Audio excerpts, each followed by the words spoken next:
Hello and thank you for joining us. You're listening to a We Do Talk with David Jaques. I'm here in San Diego, and as I've explained in the last couple of episodes I've done, one of the reasons that we're here is that it is the annual conference of BNI, which stands for Business Network International. And it is a great honor to be joined today by Ivan Misner, who is actually the founder of BNI. So, Ivan, welcome. Thank you so much for being here. Well, it's great to be here. Love doing interviews. Yeah, I do. It's sort of the Colonel Sanders of BNI now. So I get to do this. I get to do this for a living.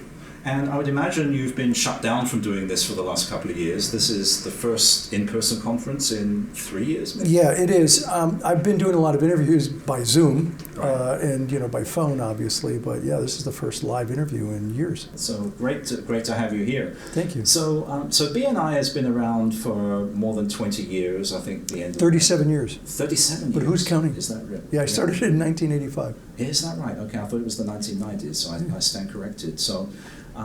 What was the origin of the organization? How did the idea come about? And you don't just wake up one morning and think, I'm going to start an international network. I certainly did not, no. It's really, necessity is the mother of invention. That's the origin of BNI. I went to a lot of networks that I felt were just mercenary. Everyone was selling to me. I'd come home, I felt like I'd been slimed, I needed to get a shower. Then I went to these other networks that were totally social. Happy hour, hors d'oeuvres, nobody's doing business, wearing name badges. It was just a party. And I didn't like either of those. And so what I decided to do was to do a group, one group. That was a focus on business but wasn't mercenary, wasn't transactional. But it would be social, but not just, it'd be relational, but not totally social. Right. And that our principal core value for it would be this idea of helping others. So, it evolved into giver's gain. If I help you, you'll help me. We'll all do better. So someone came. We only take one person per profession. We started the chapter. It was going well. I was running it. Someone came and said, "This is great. I could get a ton of business. Would you help me open up my own chapter?" And I was a management consultant, and I said to her, "No, this isn't what I do. I'm a business consultant." And she said, "Well, this is kind of consulting. It would help me build my business." So I said, okay, and then we were just off to the races. We were opening one group after another group, even without trying. And it was at the end of that year that I realized this is going to be way bigger than I anticipated. And that's when I sort of created my plan to scale the business. We now have, as of this morning, 10,689 chapters in more than 74 countries around the world. Wow. Which is the biggest? Oh yeah, by far. Yeah. Yeah. And is the United States the most predominant country? It is absolutely one of the most predominant. India is also one of our biggest countries. We have tens of thousands of members in both countries. Interesting, yeah. So let's talk a little about social media and communication. And LinkedIn is the medium that so many people use to connect with others. Yeah. How does a platform like LinkedIn match up to BNI? How are they different and how are they synergistic? Well, yeah, I think they are synergistic. To us, it's not either or, it's both and. LinkedIn is a great way to stay connected with people on a social media-like platform, particularly to follow what people are writing about, what they're doing. But generally speaking, you don't go to LinkedIn to find a good plumber or to get a referral for an attorney.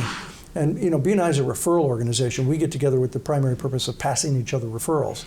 Last year we did over 12.5 million referrals worldwide, generated $18 billion with a B, $18 billion worth of business for our members. Now, just so you know, $18 billion is more than twice the gross domestic product for the country of Liechtenstein. Okay, it's a small country, I know, but still, how cool is that we as a business organization could generate more GDP than a small country?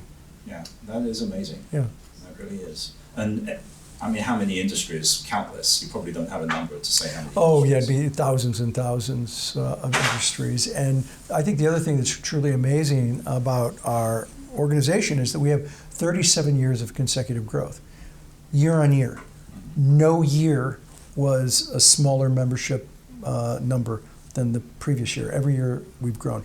During recessions, during COVID, the organization continued to grow because people need referrals. They're looking for referrals. We don't teach this in colleges and universities anywhere in the world. And so this is a way to help teach people how to do it and then to provide them the platform to do it. Yeah.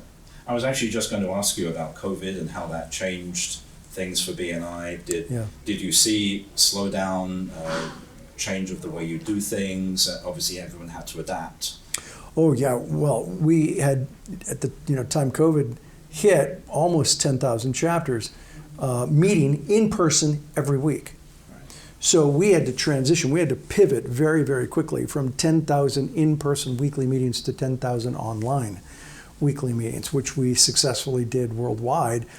Country by country, we did it in about 2 weeks in every country, so that in like 2.5 months, the entire organization had flipped from in-person to online.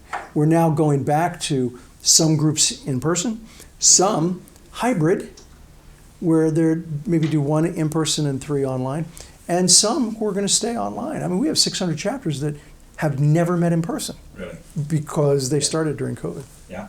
And hopefully those people will have the opportunity to meet at some point. And yeah, and I think the future, the near future, really is certainly hybrid, where you kind of have the best of both worlds. But technology is advancing at such a quick rate that the ability to have imaging like holographic imaging, 3D imaging, metaverse, mixed reality technologies are advancing very quickly. And people may find that hard to believe, but Linden Labs just a few years ago said that within 10 years, the 3D technology will be as commonplace as an iPhone. And so, we're going to be having it. It may happen quicker than we think. We're going to be having meetings where there's, like the Jedi Knights, where there's a holographic Jedi and a real Jedi and a holographic Jedi. And when we get there, I want to be Obi-Wan Kenobi. Just want to put that out there. Okay, you've got first dibs on that. All right, thank you. Yeah, that's guaranteed. I think that's really the future. I think you're going to see some variation of holographic meetings.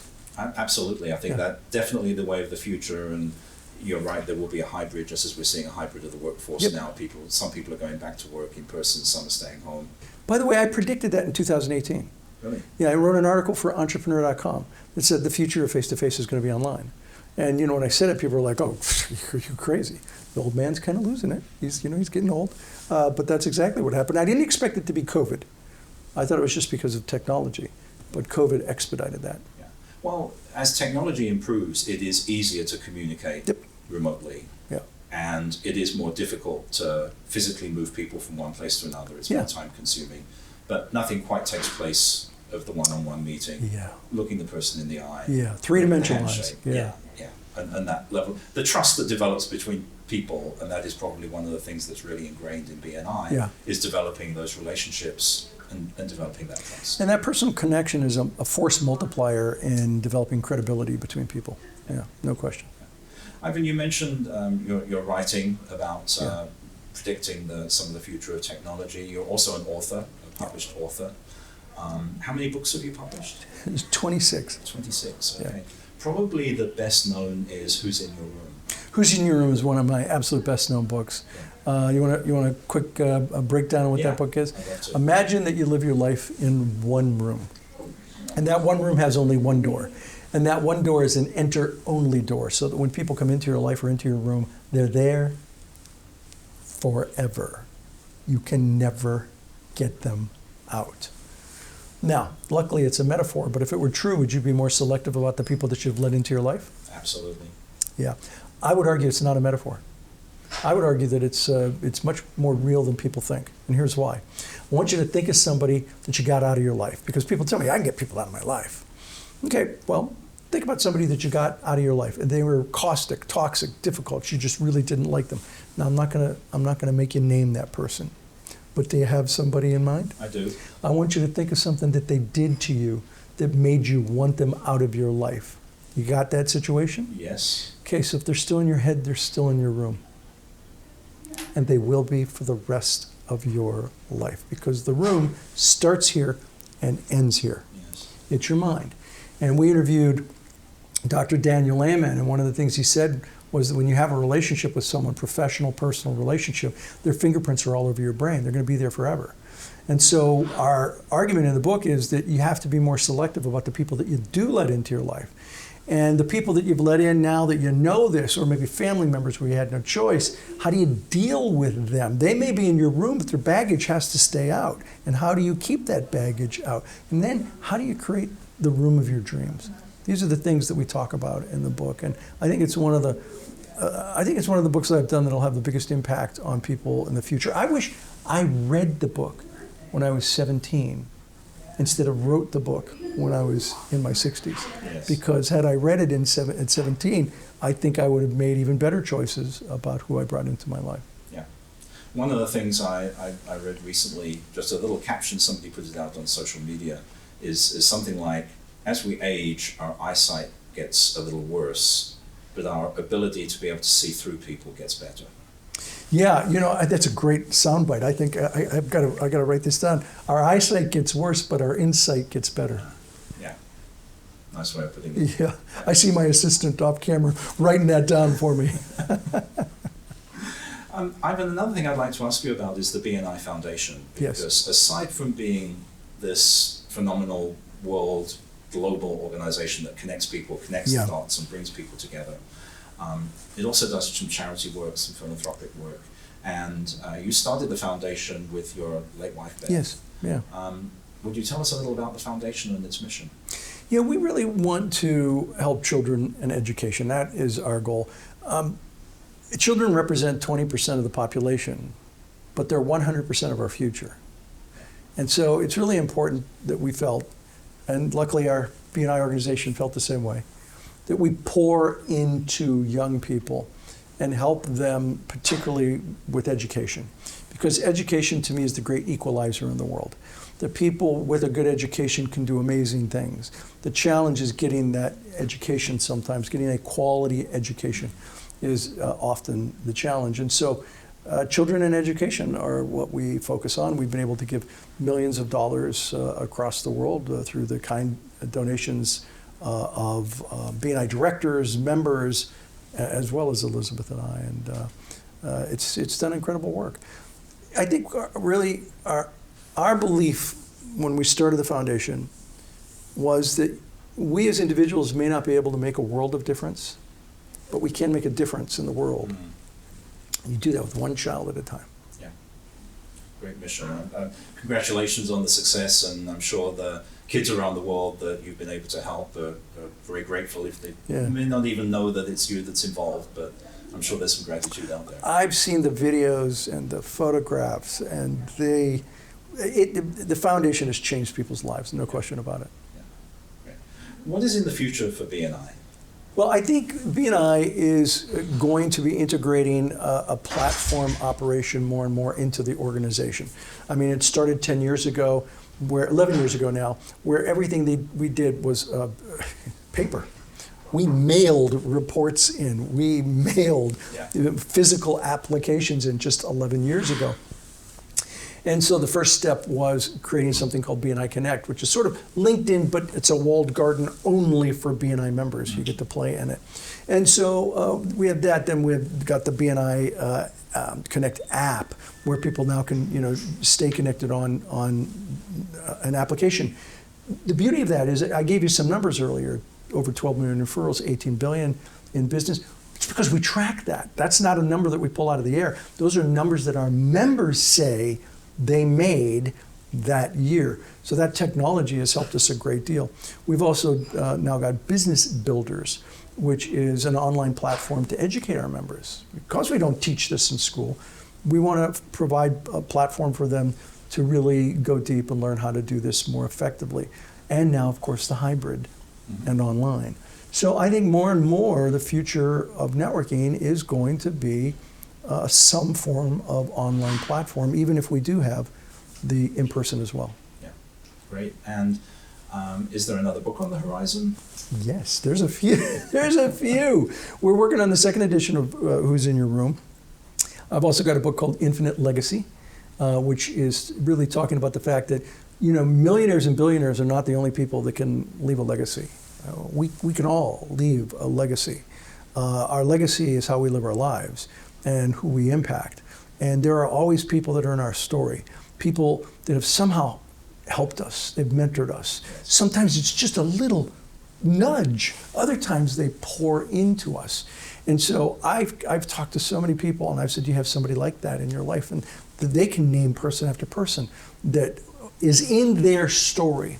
But the truth is, I think what's more important than who's in your story is whose story are you in? Whose life are you changing? That's the key. And that's what can happen with legacy, is that you don't have to be a billionaire. You don't have to be a multimillionaire to have a legacy. Everyone can have a legacy by pouring into other people, by being a mentor, by making a difference in their lives. It's not who's in your story, it's whose story are you in. Right. And we don't always know whose story we are in. We don't.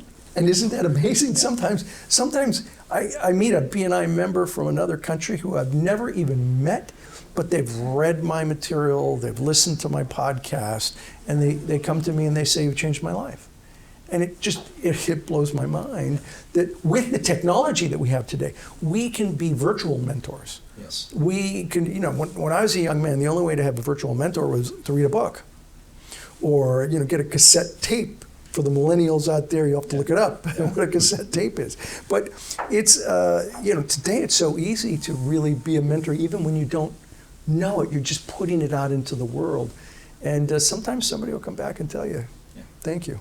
Yeah, that is great. And I've actually done that myself, where I've gone back to people that I hadn't seen in many years and said, you really helped me back in 1980 something or whatever. And I really appreciate that, and I've never actually told you. So I would really recommend reach out to those people and tell them. Yes, it means a lot. You really do. You need to do that. I've gone back to my high school teachers, told them what they did. I've dedicated a couple of books to high school teachers that started me on a trajectory that was really powerful. And sometimes I talk about them, in interviews. I did an interview. We're here in San Diego, and about 15, 20 years ago, I did an interview live here in San Diego on the radio. And I said to somebody said, well, what were you reading when you started BNI? What helped you scale the business? And I said, I was reading The E-Myth by Michael Gerber. Oh my goodness, I've never met Michael, but what an amazing book. I scaled my business based on the things that he was talking about, like working on your business, not in your business, create a vision for where you want to go. And I went on and on and on. Guess who called me the next day? Michael Gerber. And he said, hey, I live in San Diego. I just happened to be driving my car. And you were talking about my book. And I can't tell you how much I appreciate, because the book was 15 years old then. Yeah. So he wasn't getting a lot of interviews on the book anymore. And he said, I can't tell you how much I appreciate you saying what a difference it made in your life. And now Michael and I are good friends. And I talk to him all the time, and we've done videos together. So go back and tell people, because it makes them feel good for the good they've done. Yeah. So similarly to the people who are still in your room, who'd really like not to be there. Yeah. There are some people who are very influential in your room, and you welcome them with an open heart. Yeah. And you should tell them how welcome they are to be there. You should. Bring them into your light. Let them know what difference that they... By light, I mean you're in the center. You got the light right there. And the further out it gets a little darker. Make sure that they're close. They're in your light. Make sure they know the difference that they made in your life. And sometimes it'll help them do even more. I mean, here's an example. One of my high school teachers, he had us listen to Psycho-Cybernetics. He had the original, and he gave copies to all of the football players. And I listened to this book on Psycho-Cybernetics, and I'm 17 years old, and the power of positive thinking and visualization and all of this. And I'm thinking, man, this is incredible. This is powerful. And I would talk to my friends, and they're like, are you kidding? You listened to that? That was boring. Why would you listen to that? And then 2 or 3 or 4 years later, I'm still power of positive thinking, the servo mechanism of the mind. And I went back to him, and I said, I just got to thank you for giving us that cassette. It absolutely got me into self-development, personal development. I'm now I'm about to go into graduate school, and that was a big part of it. And he said, I can't believe you're telling me this. I was just about to stop doing it. Because, the kids complain, they don't want to listen to it. Yeah. And he said, I'm going to keep doing it. I want to keep giving people tapes or books for that 1 or 2 or 3 students that comes to me and says, thank you. And I said, many may be impacted who don't come back to you. Remember them too. Yeah. And so going back to someone and saying something not only makes you feel good, makes them feel good, and it helps them to continue to do the good work they're doing. Yes. Also spread the word through BNI, which I know you probably don't need to do this anymore. It's taking off by itself. So it's a great legacy that you are leaving for Thank you. the world. Thank you. I appreciate it. And you know, I think networking is more about farming than it is about hunting. It's just about cultivating relationships with people. And when we get that, we cultivate relationships with people, magic happens. Yeah, great. Ivan, thank you so much for your time today, for being here, sharing your thoughts, talking about your books, and I look forward to the future publications. Thank you. I really appreciate it. It was very nice talking to you. And thank you everyone for watching. Please feel free to leave your comments and follow our channel, and I'll see you next time. We upload a We Do Talk every week, so if you enjoyed this one, please subscribe and leave your comments below.